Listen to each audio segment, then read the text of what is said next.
Episode 178 of the Interpretation Station is called to order. Welcome, ladies and gentlemen, to a new episode of the Interpretation Station on today, the 11th of June, 2023. It's a special episode for my Chinese-speaking, my Mandarin-speaking viewers. It's our first Chinese episode, actually, since the new year. And I have to thank all you Mandarin Chinese interpreters, translators, whoever you may be, because you helped the last episode that I did for you, which was in, as I say, I think early January or late in December. I think it was on the situation in Ukraine. Was that right? Is it Ukraine? I don't remember. I don't remember. It was a long time ago. It became the most viewed interpretation station in history. Or 2 years of it. But and that was within 2 or 3 days. It was incredible. I was just watching on my YouTube on the device, on my cat, and just the views, just the numbers kept going up and up and up. So thanks, guys.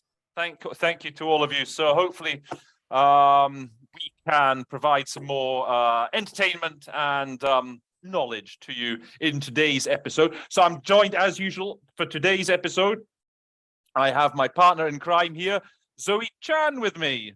Hello, Zoe. Hi, Roland. Hi. How are you? Yeah, I'm doing quite well. Yeah, it's getting a bit too warm in Europe, I have to say. It's getting quite hot. You can see a little bit. You can see a bit of sweat on my brow there. Yeah. Zoe, before we start the episode, Zoe's just gonna tell us what you've been up to. A quick chance for you to market yourself. Right, exactly. Marketing myself. You're on the interpretation station. So come on, tell the viewers what you've been up to. Yeah, so June is a hectic month for lots of interpreters. And it's also quite busy for me. Going to Berlin next week. And Roland and I actually met in Bonn last week. Yeah. And I'm going to Bonn again. You see, there's things to do with the UNFCCC going on Climate there. Change Conference. Yeah. Exactly. This is the bit in between the big conferences.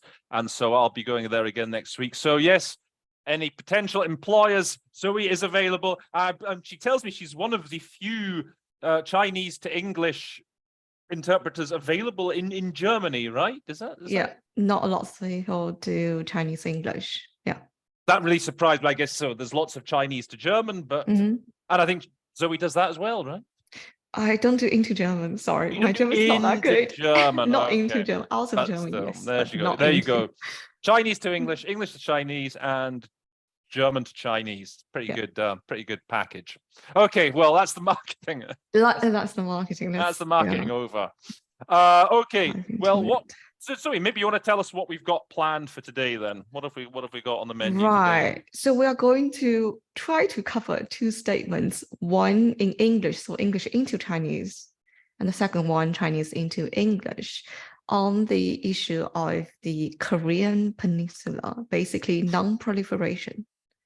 It's a very big subject. So I did it a lot when I was in New York, when I used to work in New York, that it was something that would come up every 3 months, every 6 months.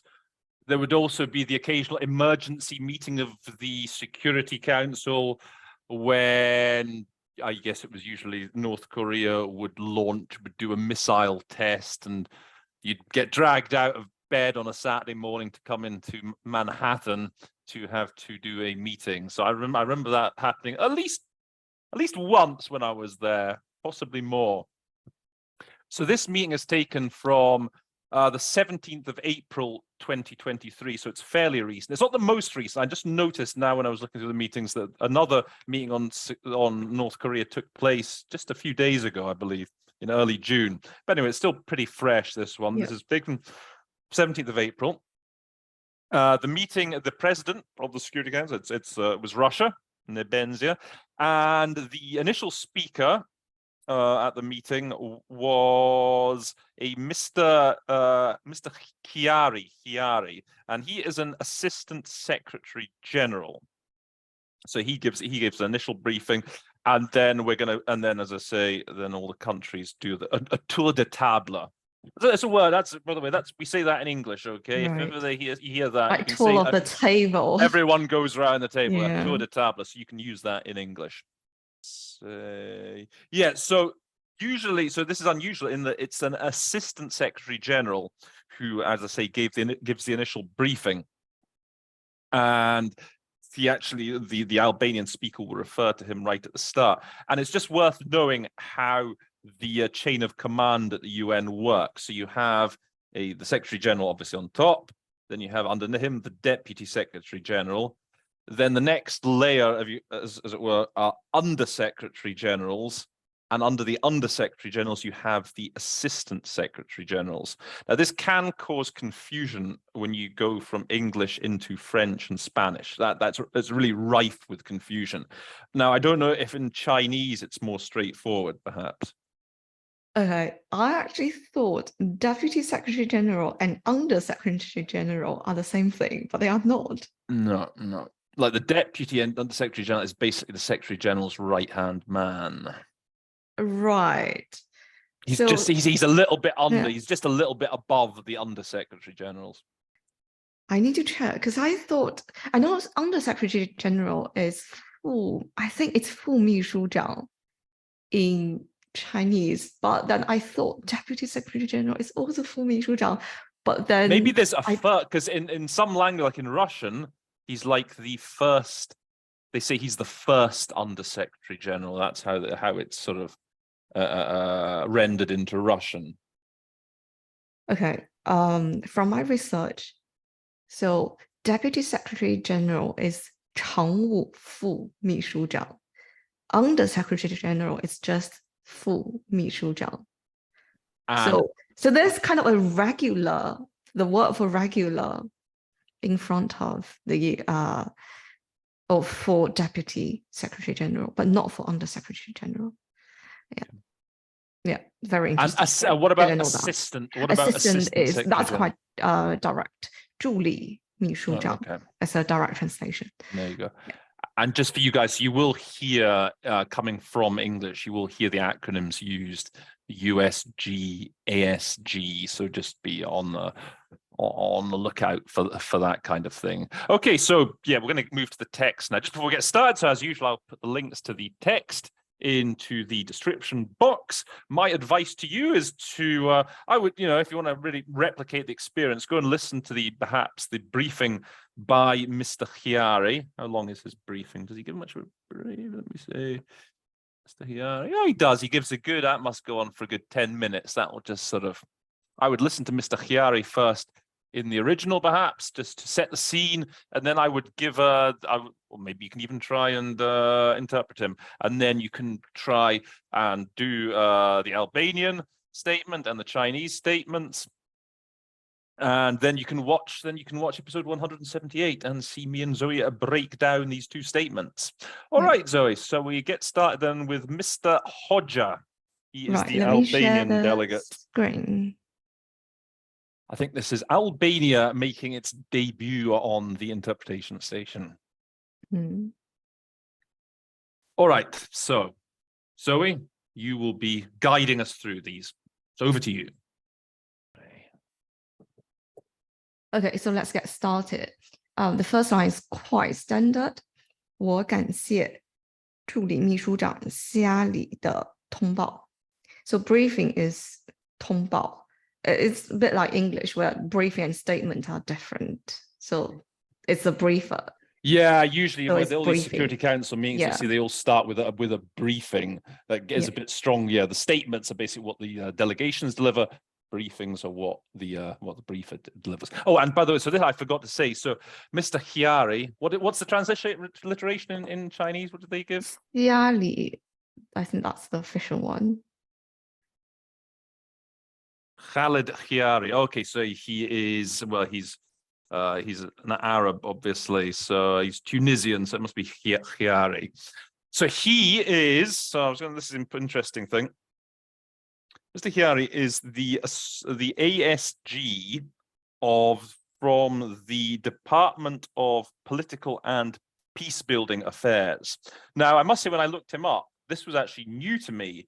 because when I left New York in 2017, and they would always talk about, they'd always wheel someone out from DPKO, Department of Peacekeeping Operations. And lo and behold, I've just been doing a bit of background research, and DPKO does not exist anymore. And so this might be worth taking note of, as I say, if you're seriously focusing on UN stuff.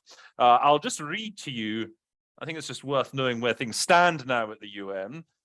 So it says here, this is on the UN page, this is the new department called DPPA, the Department of Political and Peace Building Affairs.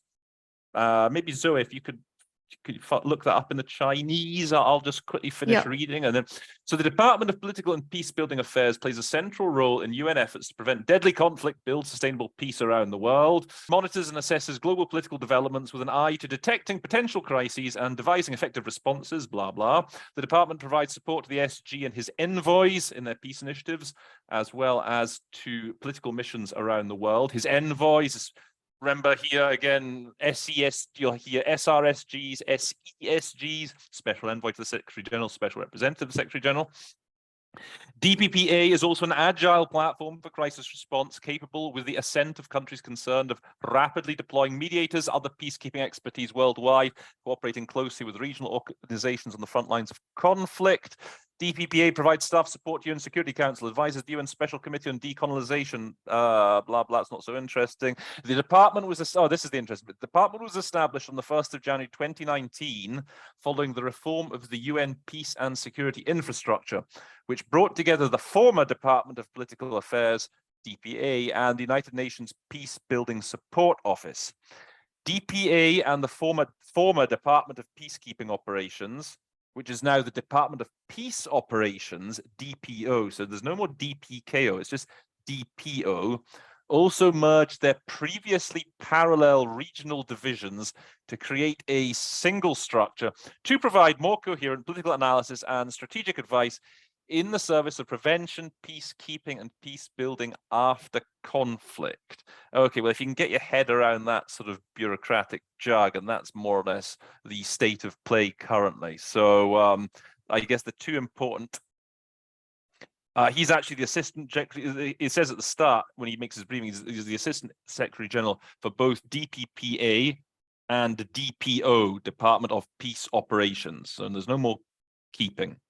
Okay. Did you find any of those acronyms in the Chinese? So the political and peace building affairs, that's 政治和建设和平事务部. Yeah. Okay. And DPO, did you find that? This Department of Peace Operations. Let me check.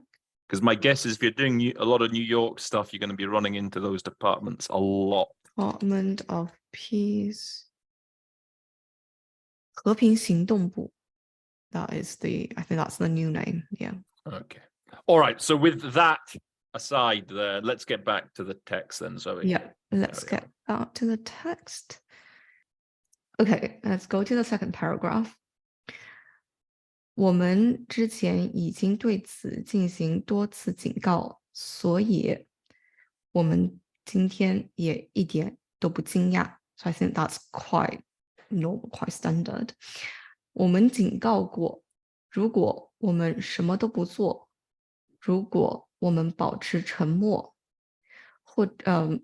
我们被迫保持沉默，Okay, I just want to stop here because I think there's a difference between stay silent and we're muted. My understanding is that we stay silent is like we choose to do that. But if we were muted, then it's like we want to say something, but we can't. So it's like a bit like passive, or like the muted is like an adjective or it's a passive. I wouldn't overthink that. I mean, they pretty much stay this. They pretty much mean the same thing. Yeah, there is a slight nuance, as along what you say. But I think, if you're under pressure, you'd be well within your rights just to basically just give say one thing. Say one thing. Yeah, I definitely do that. It's simultaneous. I just pick 保持沉默. Yeah. But you will hear, so make sure you recognize muted. I mean, that muted response, they'll often talk about a muted reaction, a muted response, which is like really not doing anything. Yeah. So make sure you recognize it. Okay. second part. Okay, first, the Democratic People's Republic of Korea. Because it's a full name here, we also need to give the full name in Chinese, which is also a mouthful. So it's 朝鲜 first. 朝鲜民主主义人民共和国.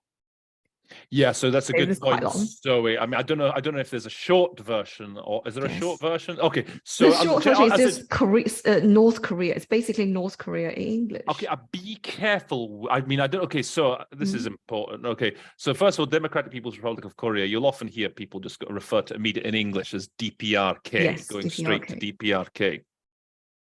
Now, you'll also hear them sometimes referred to as North Korea as well. However, the constitutional name of the country is the Democratic People's Republic of Korea. Yeah. Now, the thing is, like, for example, the French will often call them Corée du Nord, okay? And you should, basically, when you interpret that, you should say North Korea. Don't say DPRK, because that's actually the French taking a slight dig, or it's being them, I think, deliberately disrespectful. Same thing you'll have with Myanmar / Burma. Yeah. And the French and the UK will call them Burma or Birmanie. So really, you don't try and be correcting in that sense, in that respect, the initial speaker. There's probably a reason why they're saying Burma, not Myanmar. So you say whatever in French, well, Birmanie or Burma. So my inclination, unless the Koreans are fine with Chinese. There's actually something else I want to add about the name of North Korea and DPRK in Chinese. So the full name. So if you spell out DPRK, then you should say 朝鲜民主主义人民共和国. If it's referred to as the DPRK, then 朝鲜 is usually enough. North Korea, the direct transliteration, not really translation, but the direct translation, like word for word translation for North Korea is 北韩, it's not 朝鲜. And 北韩 is used often in Taiwanese Chinese, but not in Chinese used in mainland China. 北韩 is almost not really used. Like just in daily conversation, we say 朝鲜, so like the DPRK, not 北韩, North Korea. Okay. Yeah. Well, I mean, so the most important thing is stay as faithful as you can, perhaps, to the original. And then with the I mean, what I would do if I was going to if I was you, if I was going into English and I heard the first, if I'm hearing the Chinese, the first time I'm going to English, I'd say give it the first time, the Democratic People's Republic of Korea, the first time you hear it, and then after that you just say DPRK, DPRK, DPRK. So that's sort of my rule of thumb that I use with those sorts of slightly sensitive names of countries. Yeah, but I was also told, I think by one of the former UN interpreters, that if you go into Chinese, you just don't use 北韩, you just use 朝鲜. Whether it's the DPRK or North Korea, just use 朝鲜. Because that's the term that used that's in accepted. If that's the accepted term, then that's fine. Okay. The sentence. 而朝鲜民主主义人民共和国违反国际法，威胁邻国，不受惩罚。这一政权会认为安理会或者说理事会是不团结的，是脆弱的，是没有能力的，是无关紧要的，因此他们没有理由去停止自己的行为。I just want to add regime, because sometimes you might want to say 政府. And because in English, regime and government are completely different, but the Chinese translation for government and regime are quite similar. So it's very tempting to use 政府 for regime, but you should definitely use 政权 because of the undertone. Yeah, generally in English, the regime tends to have a negative connotation. I mean, it's sometimes used neutrally as well, but more often than not, it's used negatively. Yeah. Toothless, this is interesting. Yeah, so just make Yeah, sure that it's you're quite again interesting. recognize. They often talk about this resolution needs to have teeth. Okay, to make it needs to be tough, and that. So just be on the lookout for that, the use of that word. Yeah, I was like toothless. I think what I said was quite. I didn't really have any. I didn't really make use of any metaphor here because the English is more colorful. And I just said 无能为力 or 软弱 or maybe 手无缚鸡之力, but then that's a bit too long, I say. Yeah. I mean, again, toothless and irrelevant, you could probably be forgiven for just using one adjective there. So if you're in under pressure. You got to make those judgment calls when you hear these, these sort of synonyms that are used, two very similar sounding adjectives. And if you're under pressure, easiest thing to do is to drop one. Okay, we are here. 所有人都清楚地看到，他没有停下来。朝鲜继续藐视国际社会，无视安理会决议。不断的推动它危险的这种升级性的政策。I think the defy the international community, what defy looks quite simple in English, but for me, I often forget how to actually translate it into Chinese because it's not a one-to-one translation. It really depends on the context. And I think in this context, the best translation is 藐视. Yeah. Yeah, it's a word. Yeah, you need to. Yeah, it's quite a common thing you'll hear to define. It's definitely a common thing that you often hear, but sometimes you just can't link the two. Not do as they're told. Yeah. Yeah. 几天前，朝鲜又再次做了一件事，这是他在过去15个月经常做的一件事。Okay, just want to stop here, because I basically chunked. I can't. At this point, so I first translated the DPRK did once again. So I didn't really revert the order because in written Chinese, you should definitely say this part, what it has been doing regularly over the past 15 months first, before you said did what it has been doing, blah, blah, once again. But if it's simultaneous, you have to say whatever comes first. Yeah, you can't afford to. You can't afford to wait. I wouldn't dare to do that. Yeah. So that's basically what I was doing. Unless you have the text in front, and there's a good chance, to be fair, if you're doing the Security Council, there's almost 100% chance that you're going to really even with the English text. With the English, I mean, from my sorry, I'm thinking the Chinese always Chinese deliver their text, text, definitely, but certainly in the Security Council, the plenary, I'd say there's at least a 80% chance you're going to get this before having to interpret it. Maybe just before, maybe you have plenty of time. In the Security Council, as I remember, in my day, you would get the vast majority of statements ahead of time. Okay. And there, obviously, you can play around with it a bit. But if you haven't got the text, then you really can't afford to be trying to memorize big chunks and leaving them till the end. Okay. Let's continue. 仅在今年，朝鲜就第15次测试了新型的武器更加现代化、更加机动、更加难以监测，让朝鲜的挑衅和威胁达到一个新的高度。For this sentence, I find mobile very difficult to translate. Like, what does mobile mean here? Because again, it's a word that is very simple, but it's not a one-to-one translation. It really depends on the context. Yeah. I mean, they can be moved around from one location to another. But this is in a military context. Yeah. Okay. Move on. 我们强烈谴责这样的政策和鲁莽的行为。Deplore, strongly deplore.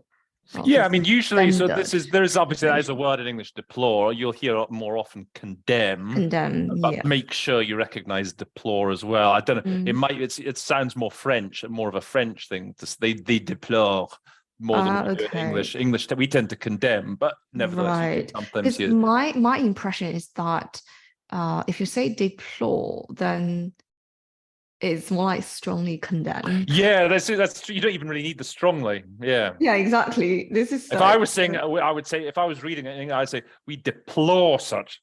I would actually put stress on the plore, and you don't really need an adverb. But again, this guy's not an English native speaker, so these little mistakes will creep in. OK， 我们再次呼吁朝鲜停止这种行径，但是。And by the way, just make sure you got a good solution for reckless. That's an important word. Right, reckless. 鲁莽的 usually in Chinese, yeah. Sometimes it doesn't really sound that natural in all contexts, but I think that's the word that people go for. Yeah. Especially for international organizations. Right. Yeah. Okay. 我们再次呼吁朝鲜停止这样的行径，但是这是不够的。事实上，这甚至是适得其反的，因为 OK, this part seems through its inactivity. When you hear its, it doesn't refer to the DPRK. It refers to the Security Council, so you have to listen a bit more to actually know what it refers to, or else it's going to be wrong. You drop it or you skip it. I mean, if you can in China, maybe you just leave it. You don't. I'll probably wait because I wouldn't be able to understand what it means through its right. Because in English, you could say in English, since through inactivity, you don't even need to qualify whose. But in Chinese, you don't really have through. You don't. Because of translate through. You don't have something because of its inactivity. You don't have something like. Because of because it's causal relationship. Yeah. Well, yeah. So that's the word. So yeah, for through, this is through is basically the same as because of. Right. Maybe it work. Maybe 因为不作为安理会. I think it probably works. Yeah. Through is often just used as very similar to because of, owing to. Yeah. As a result of. Okay. 因为安理会的不作为，是告诉朝鲜的好战者，那对于他们来说，他们的行为是没有任何后果的。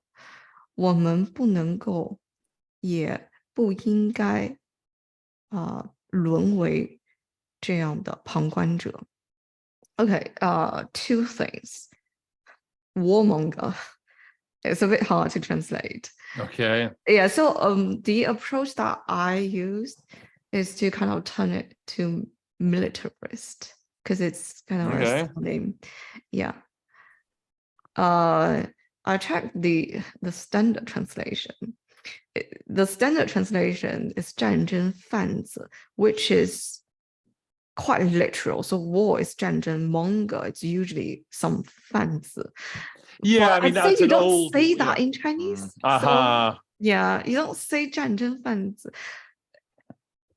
Find something that you're comfortable with. I mean, you'll hear warmongering and you'll something different. You'll hear scaremongering. Those are the two. Yes, warmongering, cases scaremongering. So find something that you're comfortable with to render those two. For warmongering, I would use 鼓吹战争, that kind of thing. But warmonger as a noun, I would probably just use 好战者. Yeah. Okay. And be reduced to. and this is very, very common in English. And in Chinese, I usually use 沦为, so you can have the same undertone. Yeah, if you can find, again, that's not the sort of thing, it's not the it shouldn't be a hill to die on. If nothing's coming to mind, you just say we cannot and must not be mere spectators. Yeah, I would just use the it's not a hill worth dying. There's a good English expression for you. Not a hill worth dying on. Right. Okay, next paragraph, which I think is quite, I think it's the next paragraph that I find it difficult. The next two. Lots of ifs here. Ifs here. So the first is the sentence structure. Yeah. And the second thing is there are lots of adjectives, and I find adjectives the most difficult to translate. Right. Yeah. These ifs, at least when you're going into English, from English, you know that an if's going to be an if. Okay. I mean, you francophones out there, and to a lesser, well, Russian as well, Spanish as well. Sometimes when they say see at the beginning of the sentence, exactly, right. Like a while, sort of, exactly. You're not entirely 100% certain which way the sentence is going to go. In English, you're pretty, it's like, it's almost 100%. It's if's an if. Okay. So. Yeah. So in Chinese, if it's just 如果, but 如果, if it's into English, sometimes it's if, sometimes it's when. So they have the same, right, the same but issue. If into Chinese, there's probably just one. Yeah, you just use it 如果, and sometimes you can drop it because the sentence structure of Chinese also tells that it's a conditional. Sometimes you don't need it. Depends. Yeah. And another way of 如果 is 假设假如. If it's really hypothetical, then it's 假设 or the 假如. Yeah. 如果安理会尚未停止处理和平与安全事务, or you can flip it around to continues to deal. That's very good. Yes, it's shorter and some that's very perfectly legitimate. 继续处理和平安全事务。朝鲜政权这种挑衅性的违法行为 ，I find this really difficult to translate. 挑衅性的违法行为需要一个强有力的、团结的回应。一致的。Yeah, the defiant transgressions. That's tricky. Again, I mean, transgression. I mean, if you can just get the transgressions, you defiant. You could probably sort of drop if you were if you were sort of starting to panic. But and you can actually kind of conflate it in Chinese to say 挑衅行为, like you have the define. It's like defiant action. That's definitely a kind of transgression. Yeah. 挑衅行为 I think probably works. They're audacious. They're impudent. Maybe synonyms. By the way, when you got all these if clauses, I mean, I know from other languages, when you hear the C, it immediately makes you feel slightly weak in the tummy region. It's oh god. And one way is to try and sort of split this up into smaller sentences. You know, in English, for example, you could say, the Security Council has not ceased dealing with peace and security. Therefore, the defiant transgressions of DPRK regime require a strong united response. The Council gives meaning to the word prevention. Therefore, it must act now before it's too late to prevent the worst. That way, if you go with a full if sentence, you have to get the whole thing in as a package. Whereas if you split it up into smaller sentences, just use and throwing in the therefore or whatever, at least if you miss one half of it, you won't lose the other. One small package has been delivered. Maybe you lose one. So that's what we do, for example, coming from French and from Spanish. And again, it's certainly a legitimate tactic there. Yeah, so into Chinese, if you don't want to use 如果 or 假如, I tend to use 要是 I put it in the middle of the sentence. So take this one. 安理会理事会要是重视预防这个词 instead of saying 如果理事会重视预防这个词 maybe slightly better if you drop the second part, but usually you still need a second part. Coming from Chinese, by the way, then you say that the if in Chinese can be both. Again, it can be a lead up into a conditional, or it can be like a while or whereas clause. Not really while, but when. It's either if or when, but not right. Not really while. That's when you're going into English, you may just want to drop that if and just make all together, affirmative. I usually drop it all together because I can't wait. Right. I don't know if that's a if. Yeah. Okay. Go on. 理事会必须现在采取行动，不然就会为时过晚这样才能预防最坏的情景。Yeah. This is quite okay, I think. Oh, there's another if. This is so long. This one is really difficult to translate. Okay. I find. 如果理事会没有决定将朝鲜的行为视为其他国家危险的这种违反行径的模板，那他必须要立刻让平壤政权知道朝鲜的挑衅行为已经持续太久了。Anyways, it's not easy to translate, and I can imagine that. It's very difficult to break it down, like make a template. I still rearrange the order a bit, because when you hear template, you don't know what template, what is it for? So you have to hear the for, which is so the meaning is here, right? I feel like the meaning is conveyed in the for part and not the template. The template is more like a placeholder, and I can't just say that. The template, I mean, maybe you have to, I mean, again, if you didn't, you might, in English, for example, a sort of weaker synonym, like an example. But yeah, I was thinking you need to, it's good to be able to recognize it again. Like you need to have you need to make use of your memory. Okay. And to impress upon is a very high register way of saying, make it clear to. I just use a very normal phrase in Chinese, like like 让平壤意识到。You don't hear it that often. I must say, I don't hear it to impress upon that often, but it's still worth. You will hear it from time to time. Okay, let's go on. I also made, the Pyongyang regime. Perhaps you could just do away with the regime. You could probably just say Pyongyang if you were in a hurry. 平壤 Okay. 我们必须对所有的邻国保证，包括日本和大韩民国的人民，向他们保证。So the Republic of Korea. So this is the full name as well. So it's 大韩民国 in Chinese.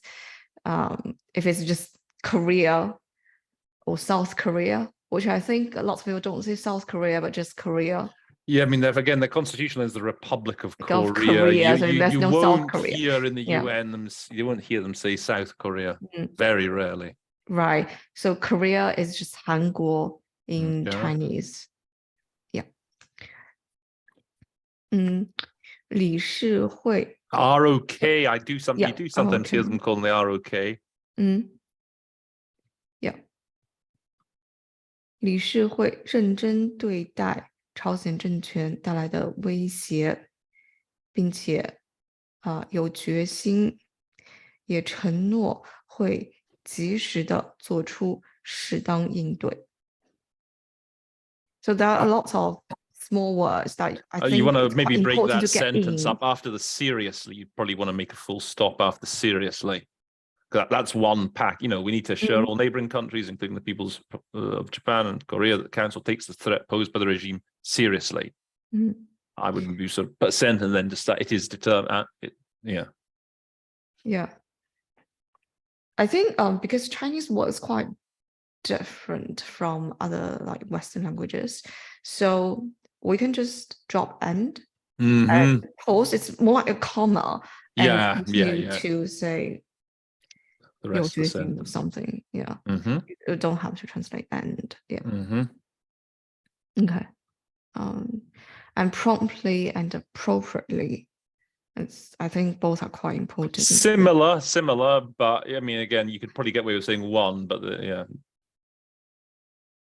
And determined and committed are also similar. Oh, they're even more so. Yeah, they're even more so. That I would definitely just do away. I would skip one of those. Yeah. Yeah. Okay. Next. 理事会不能沉默，无能为力，容忍不可容忍的行为或者无视无理的行为，理事会应该要用它的工具箱。Okay, there's a lot of adjectives or adjective nouns like powerlessness, tolerating the inexcusable, ignoring the unjustifiable. The speaker is getting a bit poetic here, isn't it? Yeah. This is something I fear. Like, I know. Yeah. You shouldn't. They're sort of kind of double negatives. Not do something with sight of not do something by not talking or not having enough strength. There's lots of that can really be that can be a bit of a nightmare. Yeah. So sometimes I almost I'm sure sometimes like the Russian, they'll do that in Russian, and on an occasion I might just say I turn it around and put it positively if it comes out more easily, and it must do so actively. It must show power. It mustn't tolerate the inexcusable. Some you can get away with that sometimes if as I say, if it helps you just get the meaning out quicker. Yeah. You can sort of reverse it a bit. Yeah. So like for example, this is part I just dropped do so with. Yeah. It's like it must not stay silent. That's Okay. Because I think silence is the meaning. That's the most important thing. So if that sounds more natural in Chinese, then I think that's sounds fair much enough. more natural in Chinese. Yeah. Okay. Shall we move on? Okay. The toolbox, you'll see that's something they refer to. Okay. That's you want to recognize that. I mean, okay, I don't know what's the word in Chinese. 工具箱. It's a very literal translation, but is it very literal? Used. So, because in English, toolbox can mean the literal thing, a toolbox, but it can also refer to this not physical, figurative toolbox. Exactly. Yeah, toolbox. It's like I don't know, frameworks or that kind of stuff. But in Chinese, it's the same thing. Yeah. Because it's the concept of a toolbox comes from English, the figurative one. So I think Chinese just uses the physical one. Right. The same thing. Yeah. Okay, let's go on. 更多的武器不会使这个国家变得更好或者更加发达。相反，将它非常有限的资源，包括那些非法获取的资源，疯狂的投入到大规模杀伤性武器项目中。I'm just going to stop here because it's a long sentence, long. This is such a long sentence, and the second part is even worse. Yeah. Basically, yeah. So this is quite easy. Okay, on the contrary, buy. Usually in Chinese, you just ignore buy. Just say what it does. Just say what it does. pouring an insane amount of its meager resources. You've got to see, it's going for some really fruity adjectives. Yeah, this is adjective heavy, this text. Yes. Well-chosen text, very challenging. Yeah. I just said 极其有限的资源, which is literally very limited resources. Yeah, that's it's meager resources, scarce resources is something else you'll hear in English. Yeah. 极其有限的资源. But the tricky part is like including. So the including actually modifies resources, not the amount of the resources that are put into the. So yes, so you have to go with, at least in Chinese, I said pouring meager resources, including legally required. Yeah. Insane amount into. So I have to do this kind of juggling to make sure it works. And again, pouring an insane pouring, don't get too fixated with pouring. I mean, just committing. If you can't really find the figurative for like solution, there's no figurative. Committing, investing. It's that invest. Yeah, that's the Chinese. Yeah, 投入, 疯狂投入. Yeah. Weapons of mass destruction. I said 大规模杀伤性武器, but I think that's a layman term.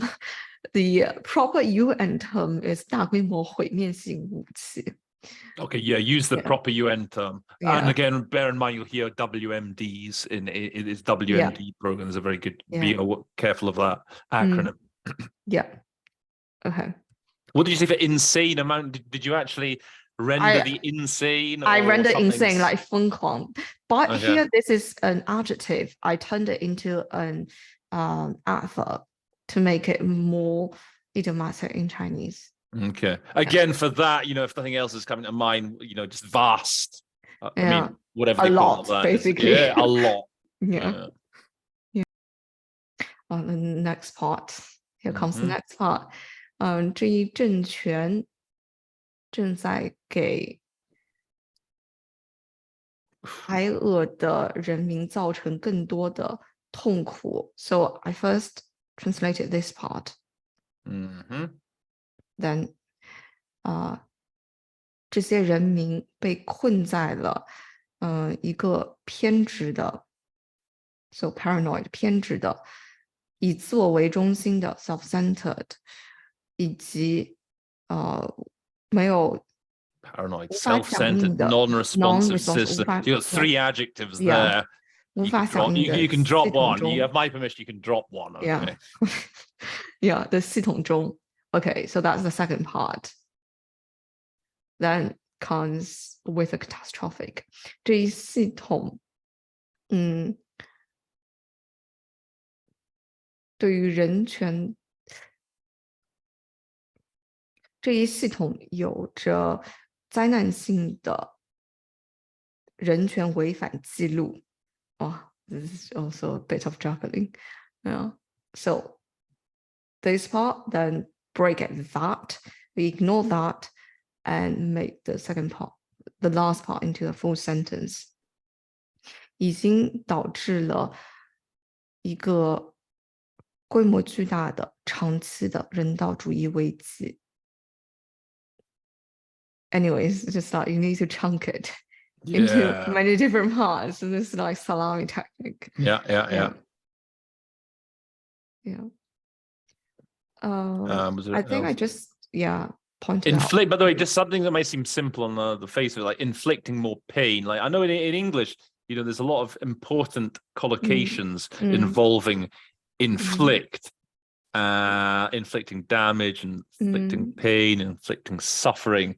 And I have to sometimes think, sometimes it catches you out. You can't. What's the English verb? Like the inflict. It takes me a while. So just make sure you've got those sorts of collocations well ironed out. That I guess you probably use the same. You probably use the same verb, for example, do you when you talk about inflicting suffering, inflicting damage, inflicting casualties? Is it always the same verb? It's the same, but that verb is actually bring.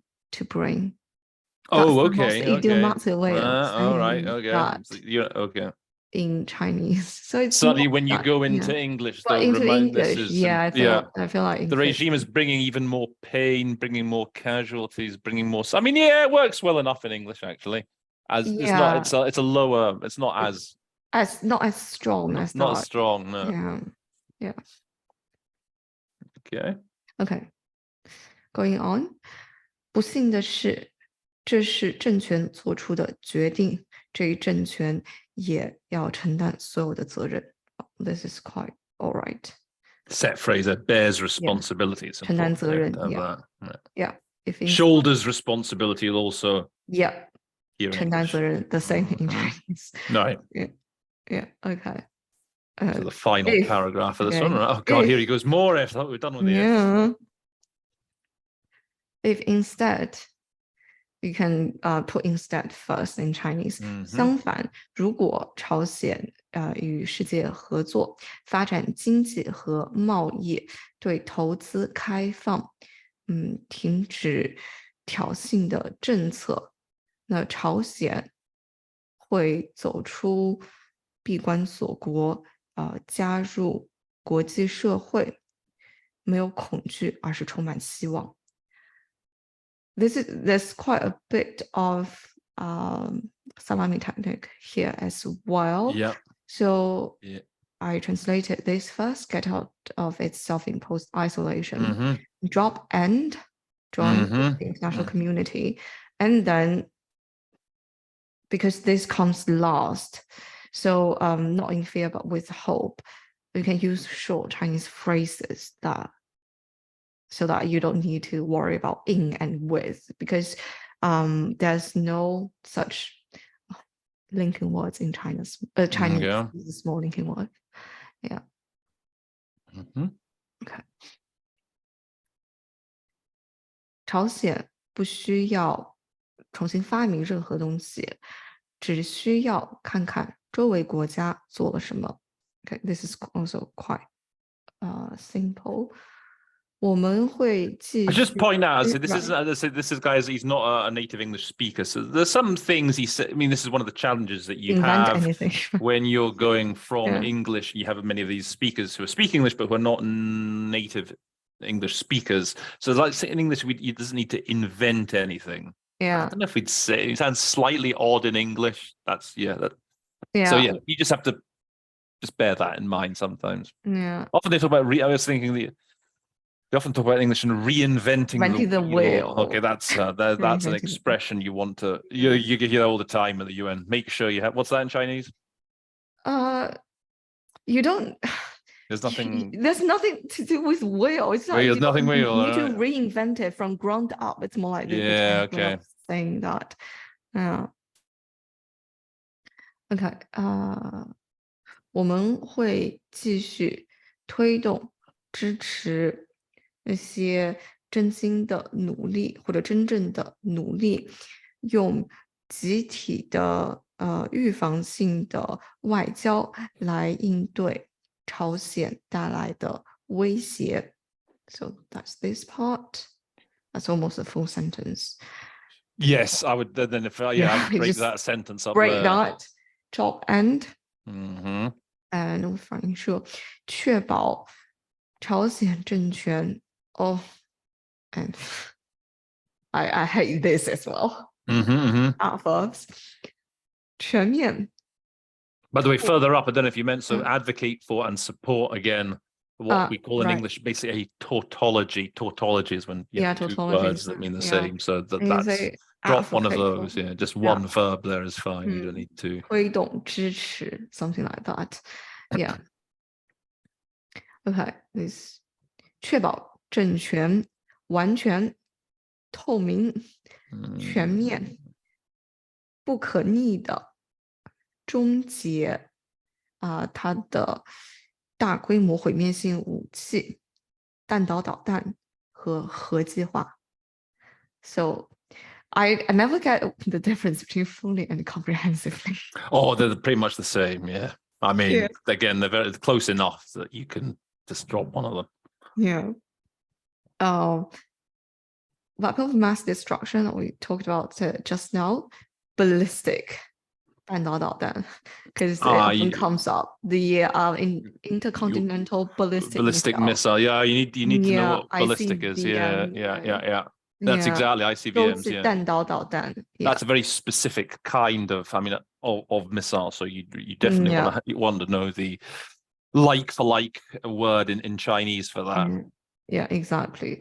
Yeah, nuclear is quite straightforward. Yeah.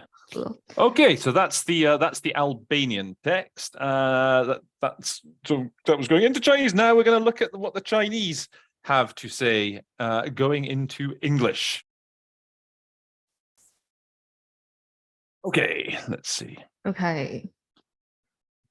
Right. So what is obviously this is a very important issue for the Chinese. It's very important. Hopefully we'll run into some good set phrases then during this there are the Chinese position. There are actually quite a few set phrases that you see here when it comes to denuclearization of the Korean Peninsula, and also on the issue of Ukraine.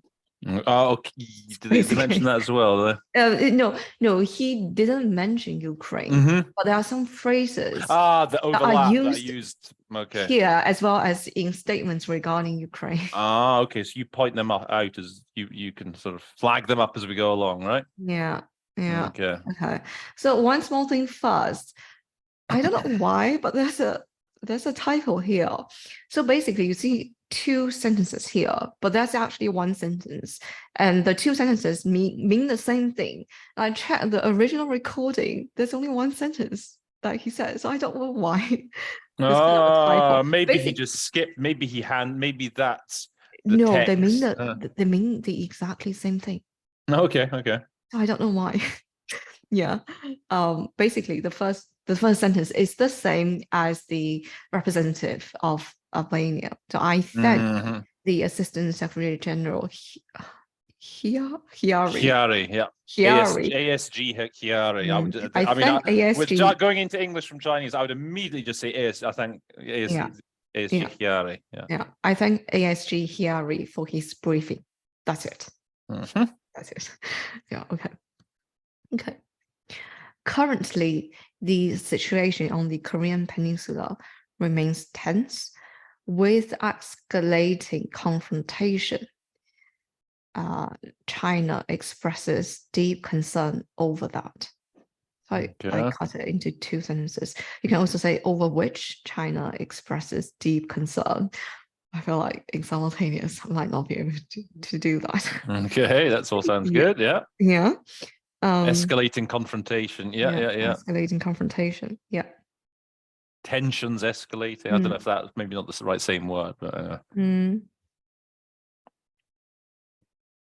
that's another good collocation anyway, with escalating tensions, conflict, whatever. I heard some members of the council condemning other countries in harsh terms, or strongly condemning other countries. Vehement, another good collocation, vehemently condemning, strenuously condemning.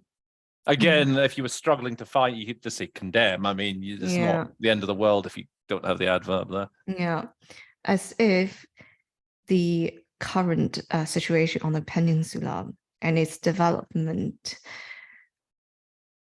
are completely due to others' action and have nothing to do with themselves. So this sentence is actually not very easy to translate, because the meaning of the sentence is in the second half. Like, you need to listen a bit more to understand what it means. So some countries in the Security Council condemned other countries as if the situation on the peninsula has nothing to do with themselves, but with others. Yeah. So that's the meaning. Yeah.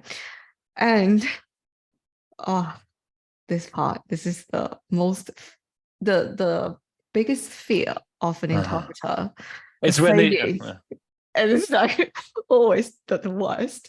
Yeah, this is saying in Chinese. So, as the old African saying, those are the words. Gosh. trigger. that trigger the greatest panic, fear, terror into the interpreter. As the old African saying goes, it's like, oh, And I want to God. turn off my mic. Oh, God. I'll let you finish, and then I'll tell you a sort of funny little trick that you might want. Yeah. Go on, finish it. Yeah, I'll say my first version, which is relatively short. So there's a Chinese say. So basically this part, so this is the saying part, it means the same as you reap what you sow. So I'm very that's exactly to say that, but then this is not a Chinese saying. Right. So if I say there's a Chinese saying that goes, you reap what you sow, does that sound a bit strange? I actually want to ask you. Because it's not a because this it's is better than nothing. I know technically that I get what you're saying, but if what the Chinese saying sounds so weird going into the other language word for word, but you know what the English equivalent is, then it's fine. Instead of saying there's a Chinese saying, I say in Chinese we say you reap what you sow. Or you can do it something like that. Exactly. Yeah, I think keep that mute. That's a nice way of doing it. Actually, because that's much nice. shorter. So the literal translation of the Chinese saying is quite long. That's why sometimes I just want to simplify it in order to keep up with the speaker. That's a very It means if you sow melon seeds, you get melons. If you sow bean seeds, you get beans. That's the literal. That's a lot of words there. So I think you'd be fine just saying you reap what you sow. Again, plus you've got the added handicap of the fact that there's so many more words in English. I mean, the length of the word. So if you say you reap what you sow, I mean, and the context actually fits because it's not something good. No. Okay. So I was going to say my little funny story, right? My little anecdote. So I was told that I have not done this myself. I've not used this little tactic, but obviously the terror that comes because you don't know really what the saying in the foreign language really means, what it is in English.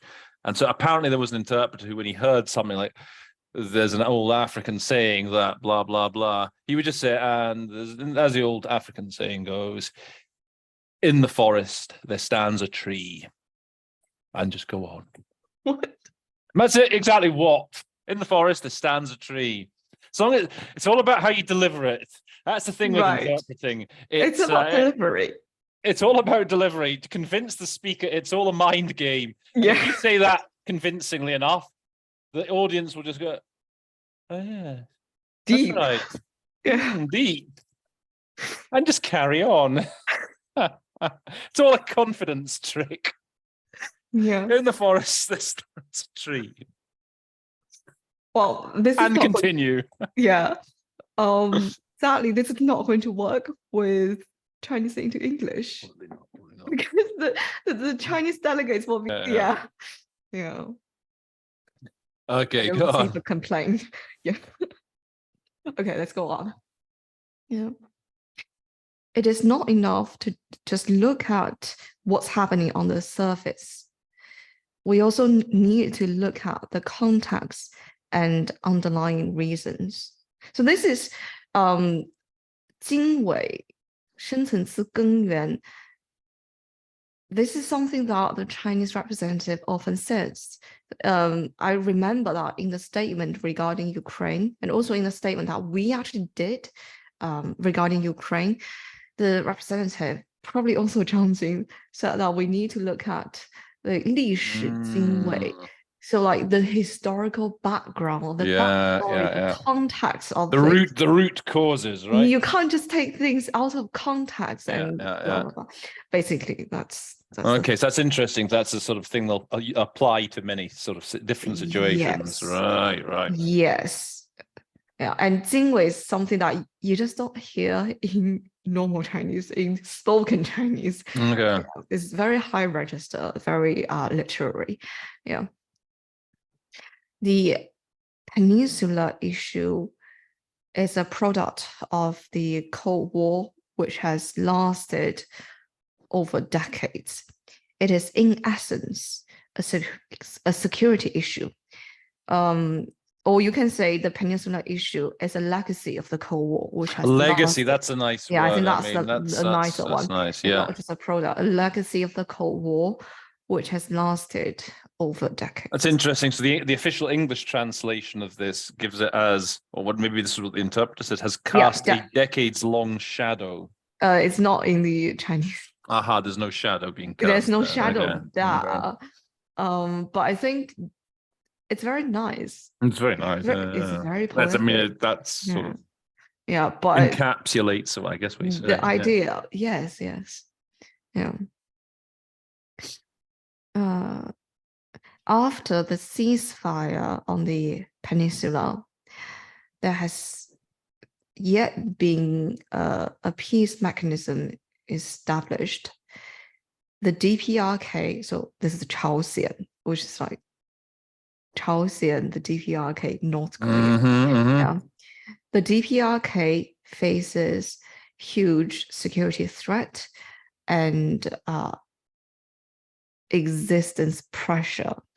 This is a bit literal. Yeah, I mean, again, I'm going here by the official. So in the official, okay, so just to take you back a little bit, what's the word for that you said for ceasefire?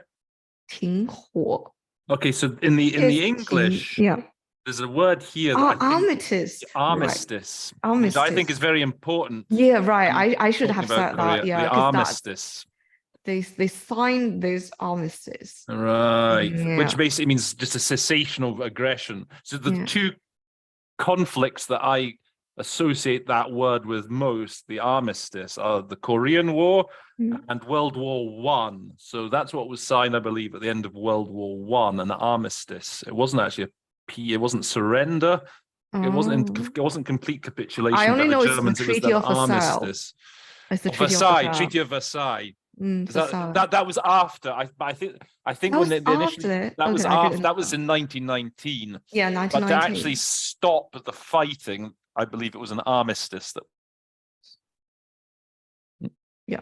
Anyways, armistice is definitely the right word here. Yeah. Not ceasefire. It's legitimate. So it's the DPRK's legitimate concerns have long been have not received enough attention and response. Its legitimate concerns. Okay. This part. I'm sorry. The other thing I was going to say in that same sentence about the armistice at the end, has been faced with tremendous security threats and survival stresses. That's what it gives me in the official translation. I guess you would say perhaps in English we would perhaps say threats. Tremendous threats to its security and its existence. Survive and existence, whatever. Yeah. Okay. But then you need to listen to the entire sentence. I see. That's the difficult part. That's the difficult part. Yeah, of course. Yeah. Survival. What did you say initially? Survival. I said survival. Did I say pressure? Probably pressure. Right. Which is the yadi. That's pressure. Survival. I must say I prefer survival pressures to survival stresses. Yeah. I guess you got to do it. Yeah. In the moment. Yeah. Yeah. Okay. It's legitimate. Well, there's no security concerns. Usually, it's always the security concern. It's just legitimate concern. So in Chinese, there's no security. But I think it's implied. Yeah, its legitimate concerns have not received enough attention and response for a long period of time. That's the literal translation. But I know the official translation is 4 decades. Yeah. Yes. Right. Yeah. Okay. Should I go on? Yeah, go on. Yeah. Most recently, the US frequently conducted military exercise on the periphery of the peninsula, deploying strategic weapons. Deploying. Deploying, as in deploying. Okay. Deploying strategic weapons, including nuclear-powered what is the aircraft carriers? This is getting quite technical. This is technical military stuff here. Yeah, exactly. nuclear-powered aircraft carriers and B-52 bombers. Yeah. Which has severely intensified the sense of insecurity of the DPRK. You want to make that pretty a new sentence. This is greatly, I think, we heighten insecurity. Heighten. As opposed to, what did you say? I said increased. Is that? Intensified. I think. Intensified. I think we might say heightened or and increased. Yeah. Yeah. Okay. This is also the main reason for the current tension on the peninsula. Yeah, that's right. Also, when you hear on the periphery of the peninsula, is that what you said? That's what I said. Yeah, that's also what's written. Yeah, okay. And you can tell, and these sort of things, when it's sort of general, like in and around, if you want to sort of get that, it's in and around Ukraine, in and around, if you want to get convey that slight nuance in meaning. Deploying strategic weapons, that's a very important word when it's military stuff that you want to know to deploy things. Nuclear powered aircraft carriers. That, I mean, it's tricky, and I know I struggle with this coming from other languages when you talk about how something is powered. For example, it's just that in the other language it's phrased differently. It's like, and I can't remember, it's like if you were to go word by word, it's like power stations that run on something. So yeah, in English that powered is very useful word to be able to come to be comfortable with. Coal powered, nuclear powered, etc. So aircraft carriers. So that's Is that you? Because you were going to go say warships first. Yeah, at first I was like, that's kind of warship. I know it's not. Yeah. Well, I mean, again, if you couldn't think of aircraft carrier, that's pretty tough to come up with on the spot. I think it's not a word that you run in all the time. So warships would do as a sort of alternative. Yeah. B-52. Well, that's a good, just generally a good. Those are the kind of bombers that the US tend to use. Right. 52. Okay. Right. Okay. Let's move on to the next paragraph. In face of the most recent escalation, China urges or calls upon all parties concerned to. Okay. The next part is a part that you are also here for Ukraine. Statements. About Ukraine. I bet. This seems classic sort of. Very, very classic. It's something that you jargon. For any crisis, you just wheel out the same sentence and just replace the country concerned. This is a boilerplate. Very good. Exactly. Yeah. Good word. China calls upon all parties concerned to remain calm, exercise restraint. Yeah. Face the root causes or address the root causes of the problem. Address this better, and stay committed to finding a political resolution. Political solution. Perhaps. Political solution. Yeah. Not to be confused things with an actual Security Council resolution.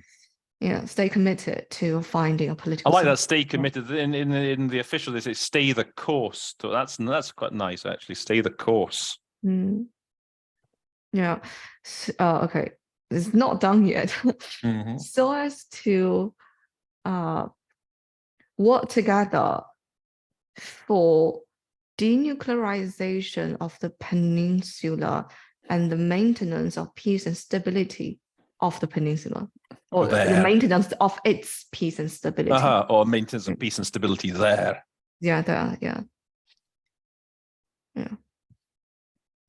Stay calm and exercise restraint. It comes up every time. Okay. I would like to underscore or highlight 3 points. First, it is important to show goodwill and good faith. 善意和诚意, they are really similar to be honest, I don't. What's the main difference between goodwill and good faith? Oh, again. Yeah, again, it's just like, I don't know. Very close. I mean, they're not Difference. entirely Yeah. the same, but Yeah, yeah. Historically, the peninsula issue stood at a turning point multiple times. So I just put a full stop there because yeah, the examples, yeah. Yeah, I mean, in the official translation, they give it an inflection point. Yeah. And I always used to sort of avoid that. I didn't like that in English, but I Yeah. noticed they say it all the time actually in English now. Yeah. So I think Also, an inflection point is a good one to go Yeah. for now. turning point, inflection point. Has come to. I mean, maybe in English, an English speaker might has reached the brink several times in the past. And I also thought about stood at a crossroads many times. Has come to crossroads. Yeah. I mean, a flexion Maybe it was, is stronger, I think, than a turning point. It's a bit. I mean, again, you could be forgiven for using it. Similar to crossroads, inflection point is stronger. But I think you could use those ones. Yeah. Remember Okay, inflection point. Yeah. It's a good expression actually. Right. Okay. In 1994, the DPRK and the US reached a nuclear framework agreement. That's the first example. And the second one, so 六方会谈, 6-party talks. That's really important. Oh, the 6-party talks. Yeah. Right. If the Chinese mention denuclearization of the new Korean peninsula, they will mention 6-party talks. And can you, off the top of your head, can you tell me who the 6 parties are? I can't. Let's find out. Let's see. So I guess the DPRK, China, North Korea, South Korea, South Korea, China, Japan. Japan, you think? I reckon Japan, the US probably. US and the UN. UN is a party. Maybe. I thought it was. I don't know. You need to check. Yeah. China. Okay. China, Japan, North Korea, Russia, South Korea, and the US. Right. Russia's the 6th one. Okay. Right, Russia, of course. Okay. Yeah. Okay. In 2005, the 6-party talks released a joint statement on the 19th of September. So released or issued? Issued, yeah, maybe issued is better.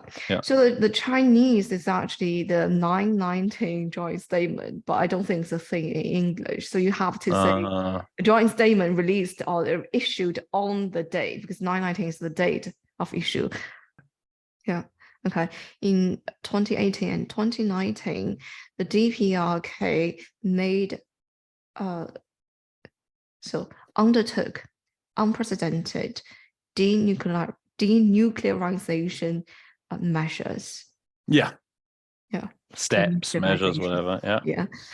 The leaders of the DPRK and the US met and reached a series of important consensus regarding improving bilateral relationship, establishing a peace mechanism for the peninsula, and achieving its denuclearization. This is presumably referring to when Trump went to Korea, didn't he? And he met with, I think so. 1919. Kim Jong. 2019. Sorry, yeah, right, 2019. Right. Yeah. Okay. Right. Okay. However, because of the flip-flop of the US policies, it failed to. Sorry, I just moved on. It failed to respond in line with the principle of action for action. This 以行动对行动. This is also I don't know if action for action is really a thing, but 以行动对行动 is something that will come up in the Chinese statement. Is this action for action? Is it? Yeah, I think so. Yeah. Yeah, and I think it's definitely translated from Chinese, but this is a phrase that they will use in this context. Oh, so it's important to know it as it Yeah, is. as it is. Yeah, it's a very literal translation. Yeah. Otherwise, the flip-flop, what's the word there in Chinese? 反复 means repeat, repetition. Yeah, okay. So what if the flip-flop doesn't spring to mind? What's another way you could put that in English? A more simpler way. Reversal. Oh, okay, that's nice because of the reversal in US policy. I was going to say something like, because the US are constantly changing their policy, but like reversal, that's a good, very nice alternative. Yeah, okay. So after the action for action, 重回制裁施压牢笼. So still about the US. So it I think it refers to applying sanction and exerting pressure, which led to the US missing opportunities of resolving the peninsula issue time and time again. Time and again. Yeah. Pressurization. I don't like it. I know. I don't like because it. I think pressurization, it's more like physics. You pressurize yeah.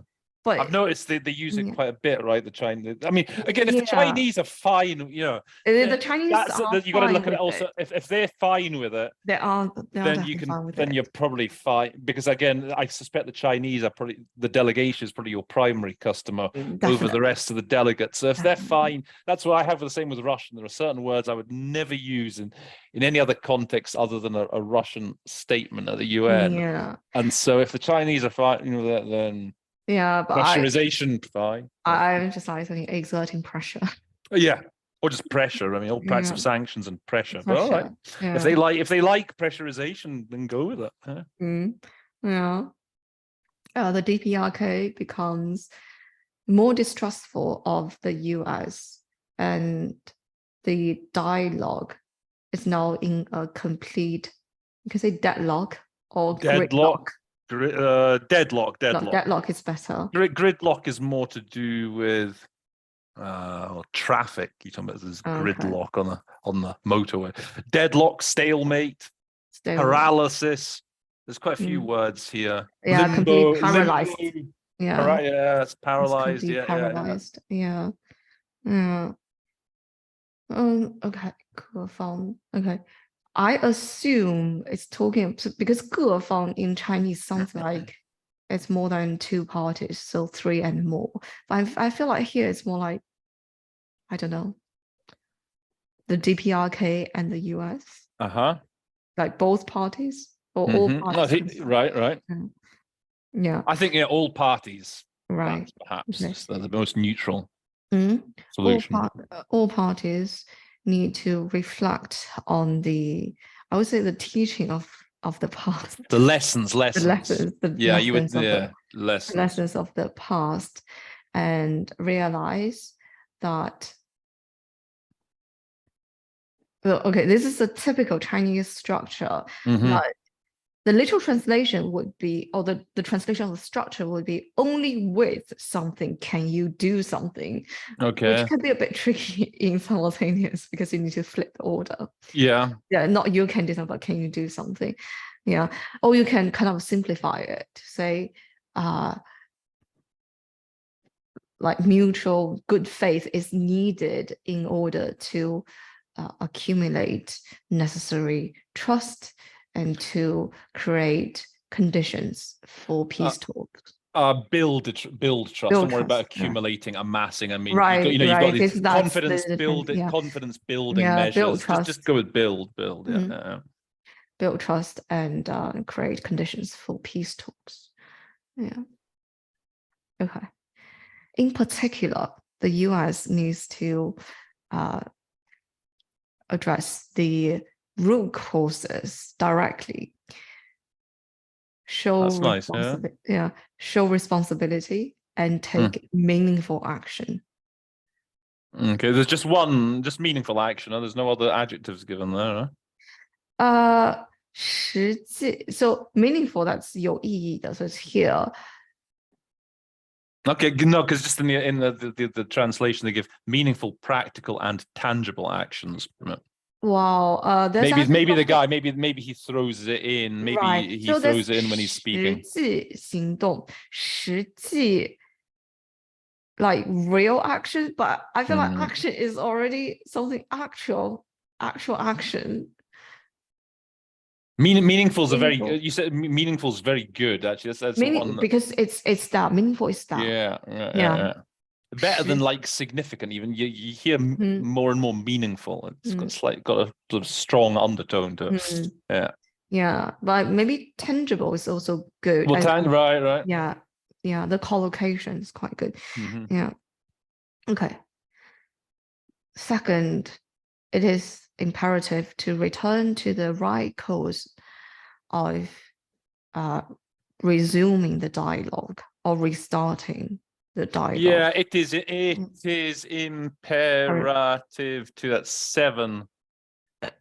We need to 3, maybe just again, you always want to be careful that you don't we too much. Because I don't know we. Yeah, but you haven't. I don't think like China's also a part 6. If you're talking about 6-party dialogue, like 6-party talks, then China is also a part. I don't know. Yeah, because there's no subject here. I see, right. I mean, sometimes in English, we need to. It's almost the we is almost. I don't know, a royal we, right? A royal we, like as in because in English we don't really have like one must. We don't like in French. So sometimes you can use the we, meaning sort of a more very general in a very general sense. So right. Okay. Let's go on. This paragraph has a lot of set phrases that again. Like the next sentence. Okay. Security of all countries is indivisible. So indivisible is from Ukraine. Indivisible security. Indivisible security. Yeah. The world needs common security. Okay. And then the next sentence is also something you will hear. Oh yeah. These are all the mantras almost. All the same thing. No country should pursue its own absolute security at the expense of other countries or other countries' security. Yep. Yeah. This classic cliche. This Yeah. That's very much what the Russians will say. You hear that a lot. Yeah. This is also. This also carries important implications for the peninsular issue. Okay. Yeah. Major implications, far-reaching implications. Right. Yeah. All parties concerned need to put themselves in the shoes of others, address or take others' legitimate considerations legitimate concerns into consideration. Reduce mutual. Recognize their legitimate. Acknowledge. Yeah, that's much shorter. Recognize or acknowledge each other's legitimate concerns.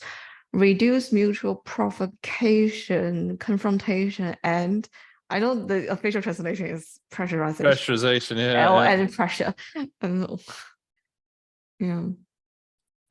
And create conducive conditions for the resumption of meaningful dialogue. That's nice. Enabling conditions, conducive conditions. You hear enabling a lot as well these days. It's a good package, pair of synonyms to know. Yeah. You often hear in that sort of this context, they to tone down the rhetoric. That's something you also might hear in this sort of context. Yeah. Okay. The next sentence, something that I have to look up because this is the China's approach. Okay. Is 双轨并进的思路和分阶段同步走原则. It is what it is. So you just have to memorize it. Yeah. China always upholds the dual track approach and the principle of moving forward in phases with synchronized steps. Right. This is the official translation, and You just need to go with it. Right. Yeah. The phased approach, perhaps, or say the long of the dual attraction principle of moving forward in phases with synchronized steps. I guess, like, if that's how the words are coming at you, then I that guess is indeed. Yeah. But again, if you were to lead, where you give yourself a bit of space, you could perhaps say a phased adopting a phased synchronized approach. Yeah, maybe that's shorter. Yeah. Again, it all depends how many words but you're giving the original speaker. So if you're right behind them, then I guess you just got to go. You're just got to transform each word as you come to it. If you give a little bit of space, then you've got a little bit more room for maneuver. Yeah. Okay. The denuclearization of the peninsula and the establishment of a peace mechanism are both indispensable. Right. So there's a lot of talk about the peace mechanism. Okay. Yeah. These proposals played an important role in turning the situation around on the peninsula. In the future, they also offer the fundamental solution to the issue, and all parties should a lasting solution. So good. That's a good collocation with a solution, a lasting solution. Yeah. Lasting solution, lasting peace. Those are the sort of collocations you want there. Yeah. All parties should work together in this direction, towards this direction. Yeah. Okay. Last point. Third, we must find the right way to allow the Security Council to play its role. Okay. So I just want to say that the Chinese original is quite vague. I know that the official version is a bit different. It uses like modulate and whatnot. Gauge and modulate. Yeah. Fine tune is a word, a solution I often use in English. Fine tune. But so I feel like what the Chinese means is that you need to find how the Security Council actually works and find the best way to make use of all the mechanisms of the council to address this issue. Right.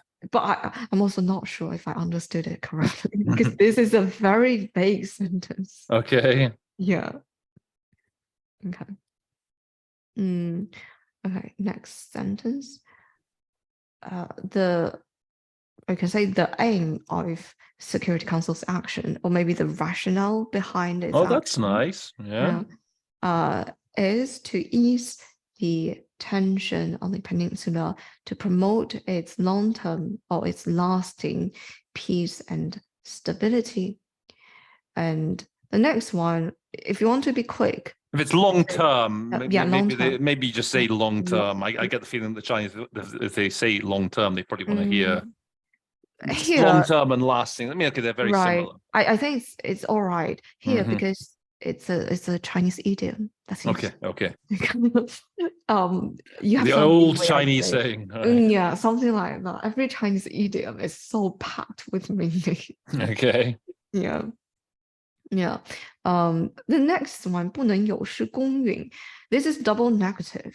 Okay. In Chinese. If you want to simplify it, you can say it should remain fair. Okay. Meaning. Yeah. I know the official translation is like must not discard. It's as soon as I saw that, I saw that in the official, should not discard. And if I'm thinking again, if I hear that in another language and I'm going into English, I'd be tempted to say must retain. Yeah. Must retain even-handedness. Yeah. Something like that. Yeah. It must continue to be even-handed, however it works best. Basically fair. Yeah. And just. Yeah. Furthermore, it should not become a tool for sanction, pressure, or pressurization, or serve other geopolitical strategies. Okay, and yeah. to serve in the service of, yeah. Yeah. Yeah. The next sentence, the first part of the next sentence is something that I don't quite understand in Chinese. 关于安理会发生问题, I know the official translation, like how the Security Council pronounce itself. Yeah, but what does it pronounce itself. mean? I was wondering about that. So I remember from my days in the Security Council, Yeah. when you had like the official chair's notes and then, or the president's, remember Security Council has a president. And in French, so le Conseil va se prononcer sur blah, blah, blah. So in English, that was always, the council is called on to take action. Right. Because if you look at the context, it goes on to talk about SC resolutions. Yes, I mean, Yeah. I was thinking. So I feel like this fashion voicing, literally, it means to voice itself. It means to put forward resolutions. Yeah. I know what you're saying. I mean, to me, it seems that you might. What about if you were to say as to what action the council should take? Yeah. I think would that work? Yeah, I think often because so. that's when I hear like that pronounce itself. I can just tell that in French. Like we se prononcer. We would never, going from say French into English, how we should pronounce ourselves. I always like the fact that I just remember having read those lines so often. Le Conseil maintenant va se prononcer sur blah blah blah, and rendering that as the council will now take action on. Oh, okay, that's very useful. Yeah, it's for what action the council should take.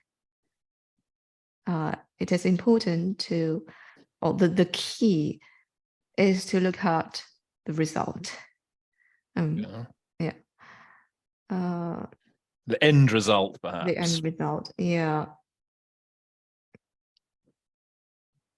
If the goal is to unilaterally condemn a party, then doing so will only intensify the tension, or will only lead to escalation or something like that. Yeah. I mean, here in the official is intensify the antagonism, fuel the fire, fan the flames, up the ante, raise the stakes. There's lots of these in English. Yeah. Quite interesting expressions. Yeah. Interesting. Intensify antagonism. Another good alternative antagonism is the animosity. Animosity, right? So those are two good synonyms to remember together. It might even lead to a result that no party wishes to see.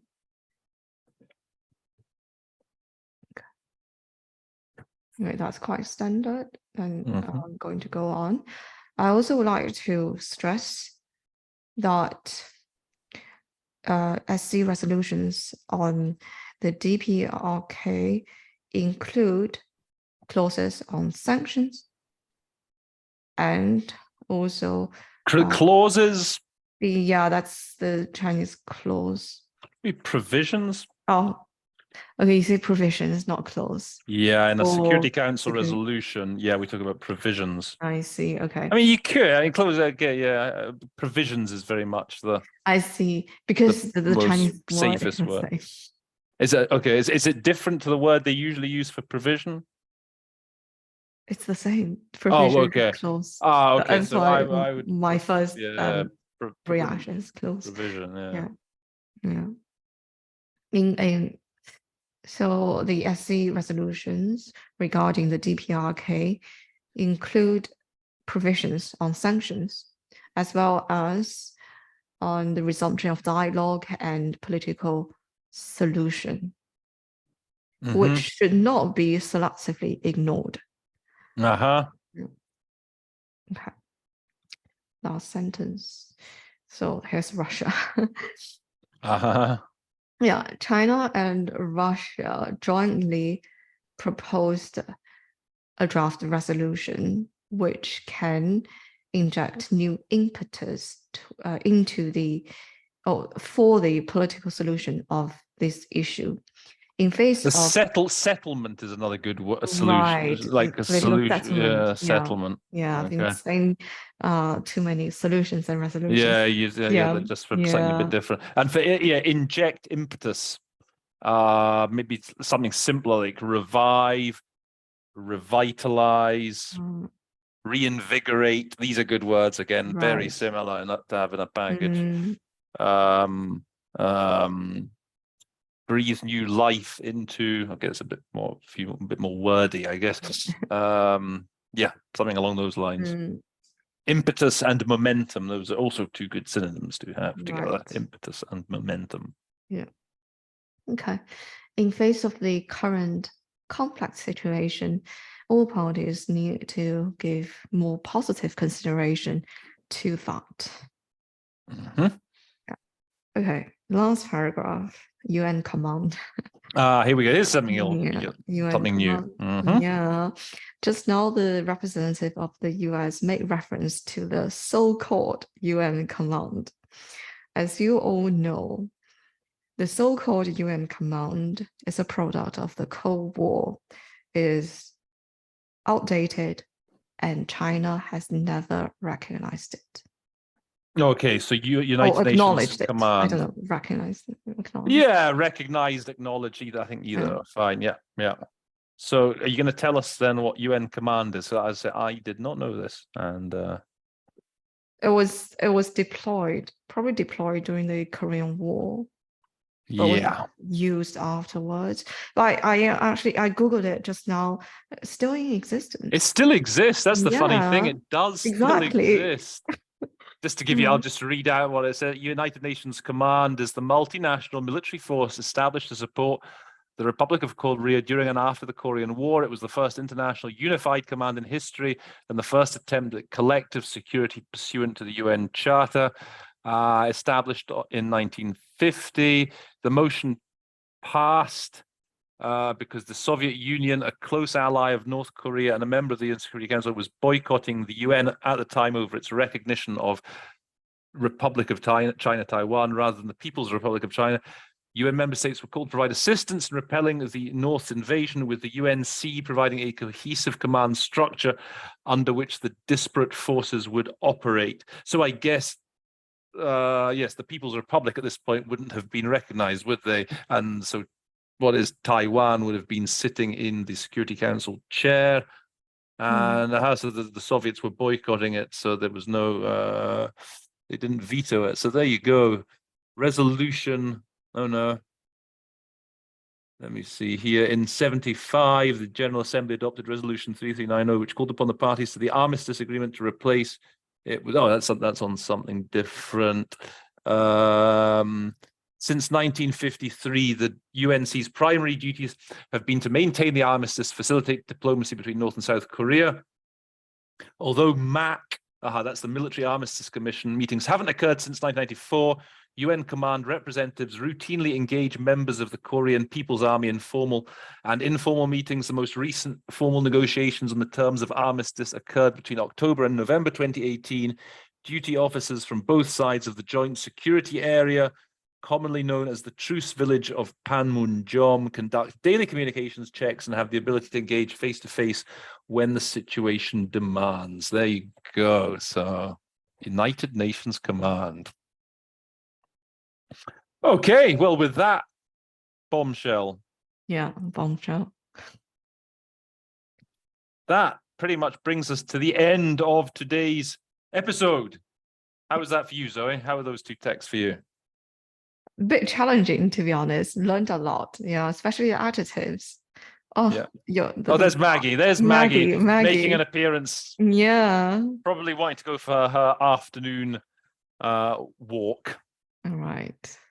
So what was I going to say? Yeah, as I said, I'm going to leave all the links in the description box. And so what as you said, Zoe, yeah, there's a lot of things that can really be applied also to the situation in Ukraine. A lot of useful cliches that sound very familiar to me. Let's just say set phrases.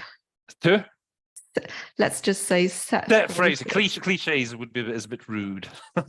Yeah. Okay, well, that's it for today. I hope, guys, you've enjoyed it. If you have enjoyed it, please do press the like button. Please do comment. Please do put any comments. You know, if there's anything you would take issue with that me and Zoe have said, any further information that you can enlighten us with, please do put that in the comments. Share it with all your friends. I'm here, so if you Chinese guys, I'm still here on LinkedIn. If you can, I know if you live in China, you can't get LinkedIn. But anyway, I am on LinkedIn. If you're able to find my LinkedIn, I had some problems on LinkedIn about a month or so ago, and I sort of got kicked off temporarily. Don't ask. Anyway, I'm back. Roland Pallerat. So if you find that you're no longer my connection, just look me up. I'm still there.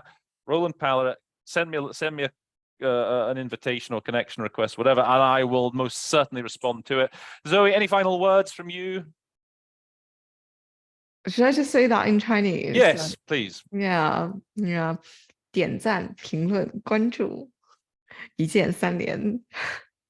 Yeah, and to be honest, YouTube is banned in China, but if they can access YouTube, then they can access LinkedIn.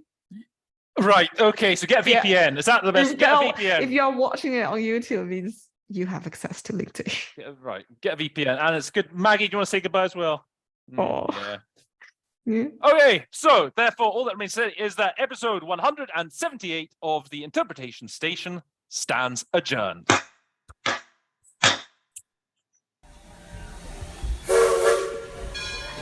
The train is now leaving the Interpretation Station. We hope you enjoyed your visit. Until next time.